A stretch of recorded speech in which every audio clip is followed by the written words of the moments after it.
Chapitre de géographie, richesse et pauvreté dans le monde. Alors ici, nous allons nous interroger sur la répartition de la richesse et de la pauvreté dans le monde. Avant de commencer, deux points de vocabulaire importants, la richesse et la pauvreté. La richesse se définit de deux manières. La première façon, c'est l'ensemble des richesses produites par les entreprises d'un pays pendant une année. Par exemple, c'est ce qu'on appelle le PIB, produit intérieur brut. La richesse, c'est également l'ensemble des biens et des revenus d'une personne. La pauvreté, quant à elle, se définit de trois manières. La pauvreté sociale, c'est le manque d'accès à une culture, à un savoir, que ce soit l'éducation, la santé par exemple, d'une population. Vous avez également aussi la pauvreté relative, qui est propre à chaque pays.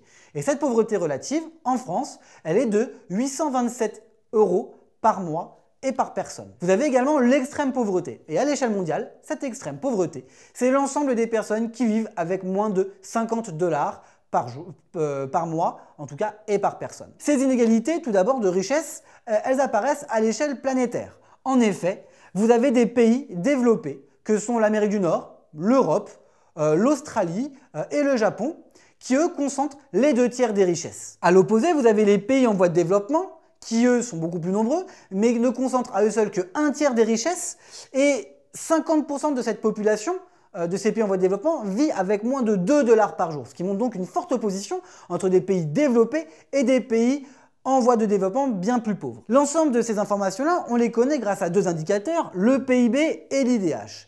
Le PIB, on l'a vu auparavant, le produit intérieur brut, et l'IDH, l'indice de développement humain. Nous avons également des inégalités qui apparaissent à l'échelle intranationale, c'est-à-dire à l'intérieur d'un pays. Dans les pays développés, oui, les populations sont riches, mais attention, il ne faut pas oublier, il ne faut pas non plus croire que toutes les populations sont riches. En effet, près de 15% de ces populations sont des populations qui vivent quand même dans la pauvreté. Et donc, dans les pays, on a de fortes inégalités selon les régions.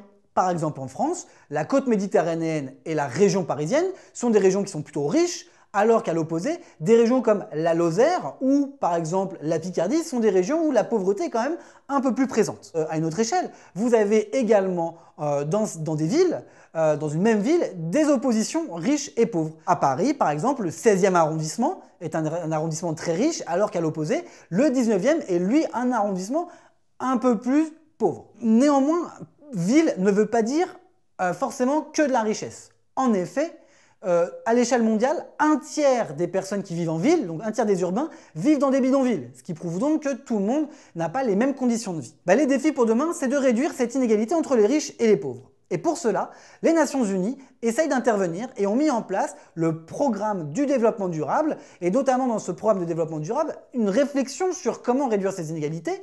Ils sont arrivés à 17 objectifs, dont les plus importants pour nous ici seraient de réduire de favoriser l'accès à l'éducation, de réduire le manque d'accès aux populations à l'électricité, aux soins, à plein d'éléments qui permettraient aux populations finalement d'être plus sur un même pied d'égalité. Il y a des associations, des ONG, des organisations non gouvernementales qui, elles, interviennent pour essayer, dans ces pays pauvres, de réduire les inégalités en construisant des écoles, en construisant des hôpitaux, par exemple, et cela favorise la réduction des inégalités. Vous avez également la notion de solidarité qui intervient. Cette notion de solidarité, vous-même, vous pouvez donner de votre temps pour aider à réduire les inégalités, par exemple, dans votre ville, en rejoignant des associations. Et puis les États également, eux, interviennent pour essayer de réduire les inégalités en mettant en place un certain nombre de mesures, en favorisant le pouvoir d'achat, par exemple, des populations pour permettre aux plus pauvres de vivre dans de meilleures conditions. En conclusion, les inégalités de richesse sont fortes à la fois à l'échelle planétaire, mais également à l'échelle intranationale, entre les pays. Les défis sont nombreux pour essayer de réduire ces inégalités, mais la communauté internationale et les différents États tentent d'y faire face